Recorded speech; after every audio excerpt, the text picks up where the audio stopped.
La Pologne face à l'afflux de migrants en provenance de Biélorussie. Rien qu'au mois d'août, 3500 passages ou tentatives ont été enregistrés par les autorités. Des clôtures en barbelés ont été installées et l'état d'urgence va être instauré le long de la frontière. D'après les récents sondages, les Polonais sont majoritairement satisfaits de ces décisions. L'instauration de l'état d'urgence permettra certainement d'assurer la sécurité à proximité de la frontière entre la Pologne et le Bélarus et facilitera le travail des gardes frontières qui pourront se concentrer précisément sur la protection de la frontière nationale.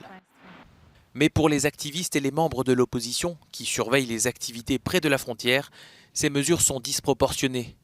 Piotr Biestranin est membre de la fondation Ocalenie.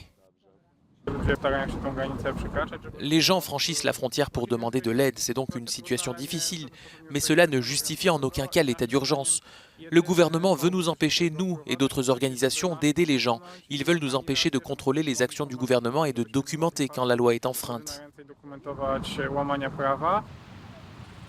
Depuis 3 semaines, des demandeurs d'asile sont bloqués près de la frontière. Les ONG surveillent leur situation et souhaitent pouvoir rester sur place.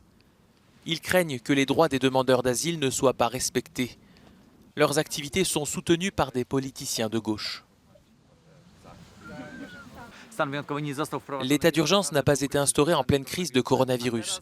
Et maintenant, parce que 30 personnes sont à la frontière, parce que sur des milliers de personnes, quelques centaines veulent demander l'asile en Pologne, nous introduisons l'état d'urgence.